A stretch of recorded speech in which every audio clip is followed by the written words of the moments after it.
ನಮಸ್ಕಾರ ಸ್ನೇಹಿತರೆ. 2024ರ ICC T20 ವಿಶ್ವಕಪ್ ಟೂರ್ನಿಯ ಫೈನಲ್ ಪಂದ್ಯದಲ್ಲಿ ದಕ್ಷಿಣ ಆಫ್ರಿಕಾ ವಿರುದ್ಧ ಭಾರತ ತಂಡ 7 ವಿಕೆಟ್ಗಳ ರೋಚಕ ಗೆಲುವು ಸಾಧಿಸಿತು.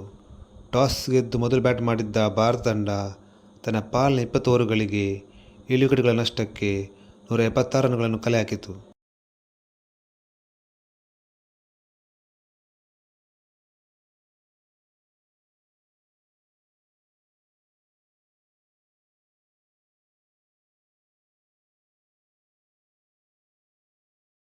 ಭಾರತ ನೀಡಿದ್ದ 127 ರನ್ನುಗಳ ಗುರಿಯನ್ನು ಹಿಂಬಾಲಿಸಿದ ದಕ್ಷಿಣ ಆಫ್ರಿಕಾ ತಂಡ ತನ್ನ ಪಾಲಿನ 20 ಓವರುಗಳನ್ನು ಪೂರ್ಣಗೊಳಿಸಿದರೂ 8 ವಿಕೆಟ್ ನಷ್ಟಕ್ಕೆ 166 ರನ್ನುಗಳಿಗೆ ಸೀಮಿತವಾಯಿತು.